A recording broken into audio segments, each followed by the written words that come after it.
That's a top 3 favorite Christmas hymn right there. Good morning, everybody. Good morning, everybody.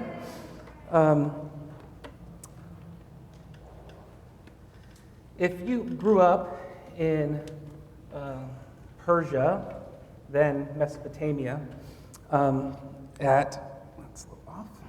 Hold on. About the time David lived, you would have heard the story about how your origins were, how you became. Interestingly, it parallels a decent amount with the Bible, but the recipe for the concoction of a human being formed is a little different.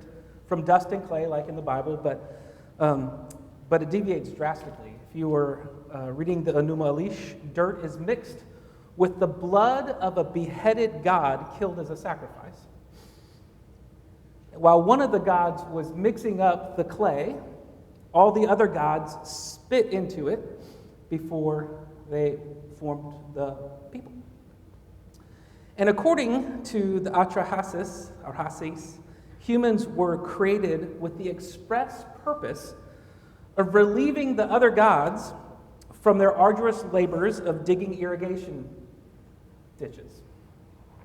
So, compare that to the words today, written right about the same time. For you formed me, or you formed my inward parts. You knitted me together in my mother's womb. I praise you, for I am fearfully and wonderfully made. Wonderful are your works. My soul knows it very well. My frame was not hidden from you when I was being made in secret, intricately woven in the depths of the earth. Your eyes saw my unformed substance, and in your book were written, every one of them, the days that were formed for me, when as yet there was none of them. Origin stories matter. They tell us about our worth and our calling. They tell us about meaning and purpose. They also tell you about whatever the originator is, his character, his care, or not. If you were born a butchered demigod for slave labor, that means something about your worth. If life has no origin, your purpose is clear. Your meaning is clear. There is none. But if you were made to reflect one who created you, then that who really matters. And if that same God who created you and the universe becomes one of you, the entire cosmos is filled with different meaning. Advent is about waiting for Jesus' coming, remembering his first, and readying for his second. It's a strange thing to believe what we believe, and I want you to own that. That God made us, and that God became us. But it is precisely what we believe. But I want to start with something a little different, or not start, but keep going with something a little bit different, take a little detour for a second. Because on the 15th of May, in the jungle of Newell, in the heat of the day, in the cool of the pool, he was splashing, enjoying the jungle's great joys, when Horton the elephant heard a small noise. He found a little speck, right? Found a little speck that there was an entire city in. So gently and using the greatest of care, the elephant stretched his great trunk through the air, and he lifted the dust speck and carried it over and placed it down safe on a very soft clover. I know there's a person down there, and what's more, quite likely there's 2, even 3, even 4. Quite likely a family, for all that we know, a family with children just starting to grow. I've got to protect them. I'm bigger than they. So he plucked up the clover and hustled away. Should I put this speck down? Horton thought with alarm. If I do, these small persons may come to great harm. I can't put it down. I won't, after all. A person's a person, no matter how small. Horton Hears a Who is an epic tale of heroism, courage, loyalty, and goodness. It's about vulnerability and weakness and being overlooked and unseen and unheard. It's about the cruelty of those who would mock someone for believing that there was a value in a person they could not see, no matter how small. It's also a tale of dignity and rescue and personhood, right? So, the main thing I have to say to you today is going to sound so simple, but it changes everything. God made you.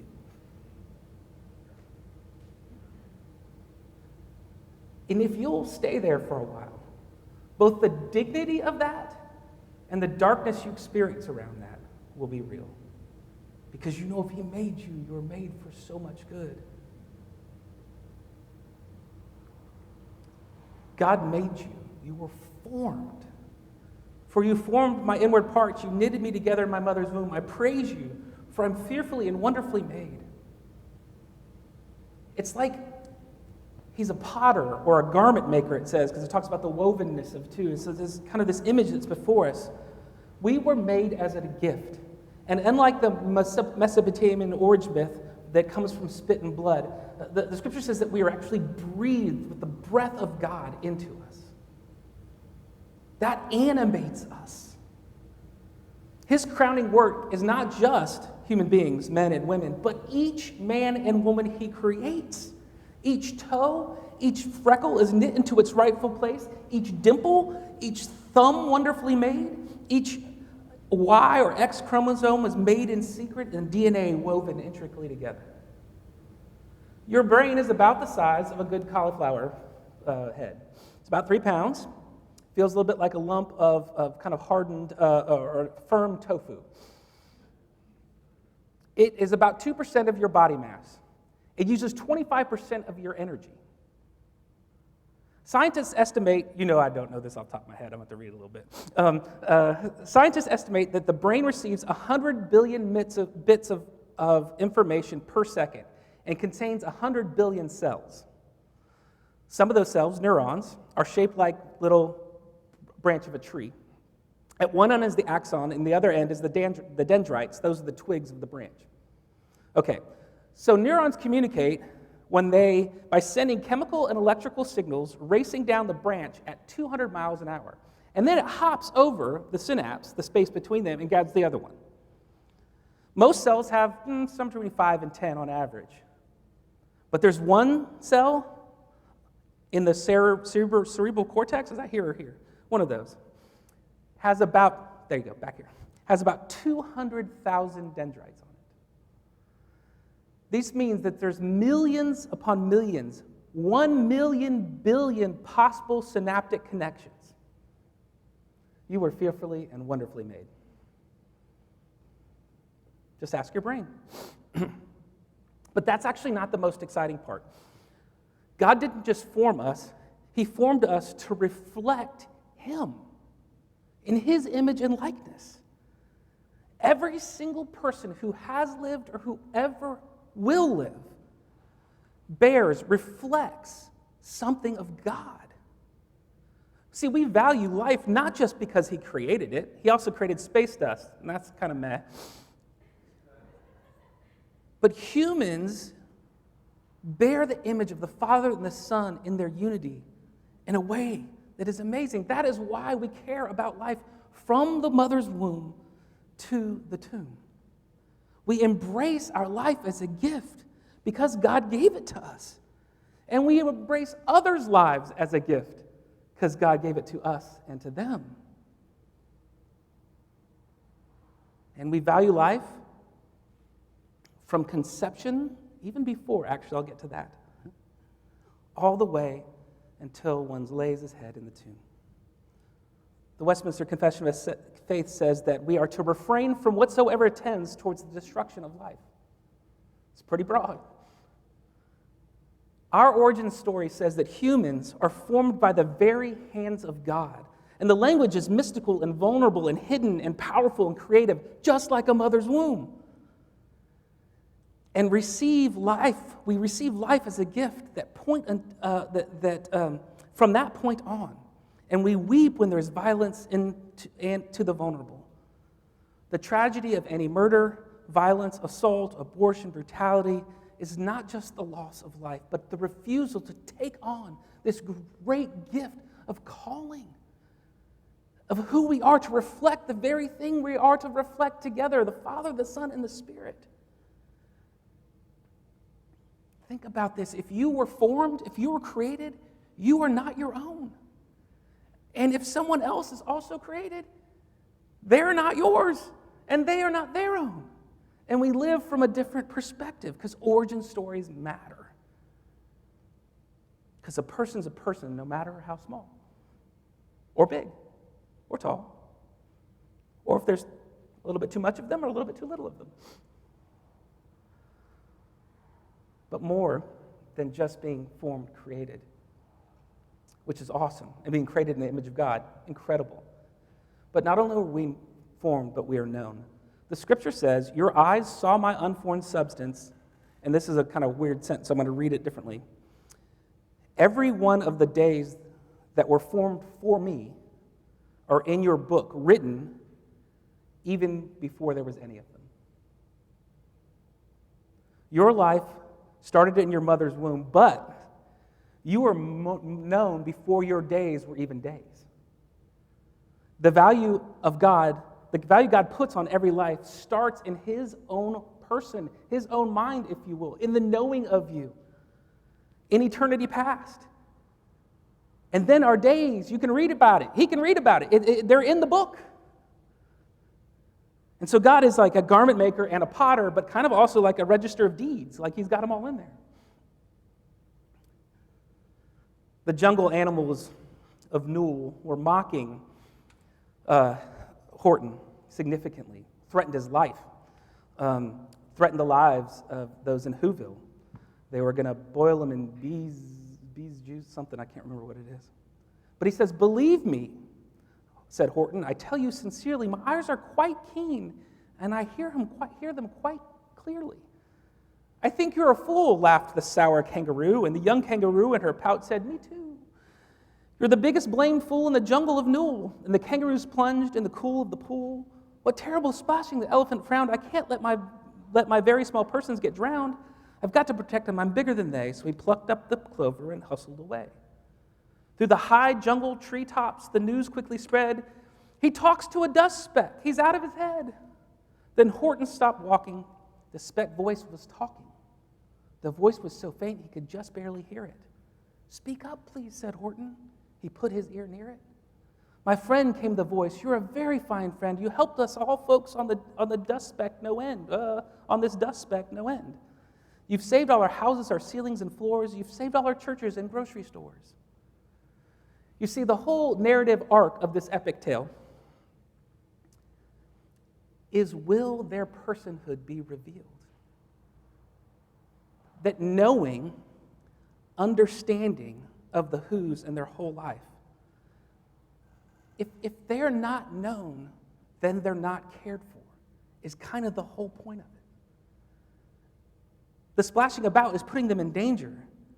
And then that mean old black-bellied bird takes those actions and drops them. The kangaroos are going crazy on them, all because they don't know that they're there. And they don't believe that they're there. Whoville is at risk because they're unknown. In fact, you know the resolution of the story. After it's all said and done, they yopped enough to be heard, and the kangaroo says, and now on, you know that what I'm planning to do. From now on, I'm going to protect them with you. From the sun in the summer, from the rain when it's fallish, I'm going to protect them, no matter how smallish.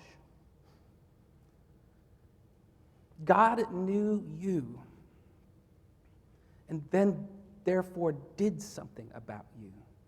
And He didn't just form you, He formed your days. Same word, same creative kind of act. I think maybe God created you, God made you, and God formed your days. Maybe the most profound simplicities that we could ever imagine. I need to grow a lot here, y'all. I can be so operationally atheist, a functional fatalist. God knows your days sometimes gets me into this like, okay, well, nothing matters. It's precisely not true. It's kind of the bad, ugly end of misappropriating Calvin. They, like us, have been made our days. And so that gives energy to those days because they're meant for us and for our good.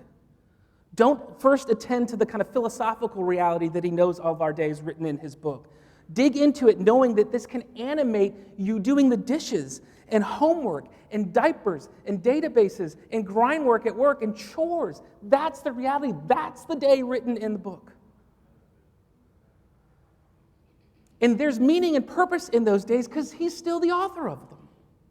Even the dark days, the darkest day, there's still meaning and purpose, and you are known in that. And it turns to praise. Wonderful are your works. My soul knows it very well. And though David didn't know it when he wrote those words, that these very words would be applicable to his son, his greater son, the one called Son of Man, Son of God, Son of David.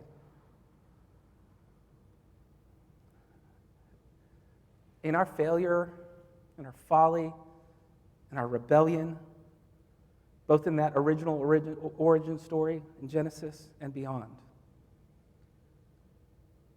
the triune God did not give up on his people. Adam and Eve fell, and their one son murdered the other. And God was already working his book to return us to what we were made to be. And so he sent his son, the one that the New Testament calls the image of God. He is the image of the invisible God, the firstborn of creation, Colossians 1. He's the perfect bearer of the image, and he fulfills what we have so tragically and damnably failed. He lives in perfect likeness of the Father, in complete communion with the Spirit. And then by the richness of his mercy, he begins to remake us back into himself. Y'all, another mind blower, the second person of the Trinity, God himself, was knit together in Mary's womb. He was formed, known. There was an umbilical cord and pain and glory. He was made there, born like us, between blood and feces. It's just real. Let that blow your mind. Fred Binkner says, the incarnation is a kind of vast joke whereby the creator of the ends of the earth comes among us in diapers. Until we too have taken the idea of the God-man seriously enough to be scandalized by it, we have not taken it as seriously as it demands to be taken. Just sit there in these next weeks and months on this. We believe this, that he entered into a world like ours that is devaluing life everywhere. In poverty and political oppression, a church that was going apostate in a Roman reign, and he was born in a stable with a bounty on his head. The God of the universe made himself helpless to Mary, helpless to Joseph. The one with the power to form was formed. He would subject himself to the creative order. Let that shock us again and again and again. Augustine says, man's maker was made that man's is worse than Seuss. Man's maker was made man that he, ruler of the stars, might nurse at his mother's breast, that the bread might hunger, that the fountain might thirst, that the light might sleep, that the way would be tired of his journey, that the truth might be accused of falsehood, that the teacher would be beaten with whips, that the foundation would be suspended on wood, that the strength might grow weak, that the healer might be wounded, and that life might die. If this is true, then what it means to be a human being and what it means that God became an incarnate human being means that there is no irredeemable part about us. Can you imagine what a terrifyingly beautiful and terrifying thought? That it's all up for grabs to be formed by him and reformed in the image of his Son. The difference between Whoville and us, is that Horton couldn't get himself into the speck.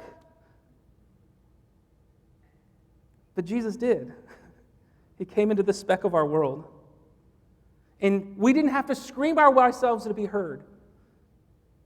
He heard us before and knew us before we said anything, when we were actually running the other way. Even as he screamed like a baby, which I'm sure he did, and comes into the speck of the world to be with us. So, last bit, Dr. Seuss was actually wrote and penned this, the foreword or the dedication to his great friend Mitsugi Nakamura of Kyoto, Japan, when he wrote it. He wrote it 10 years after World War II, where he worked. And he was in World War II. He was a cartoon artist. He was actually a cartoon artist that wrote some pretty racist cartoons that depicted Japanese in a pretty significantly bad way.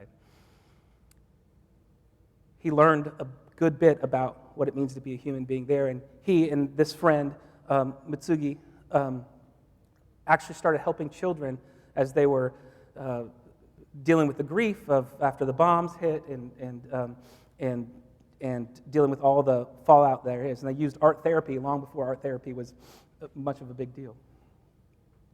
And so these guys became great friends. It's amazing that when you know that you've been formed and that you know that you've been known, and that somehow Jesus takes on that connection, that equivalence in some sense of the word, that you can see the other because he has seen us. He has seen us. I end with, I'll just have to save him because, after all, a person's a person, no matter how small. Let's pray. Jesus, we do thank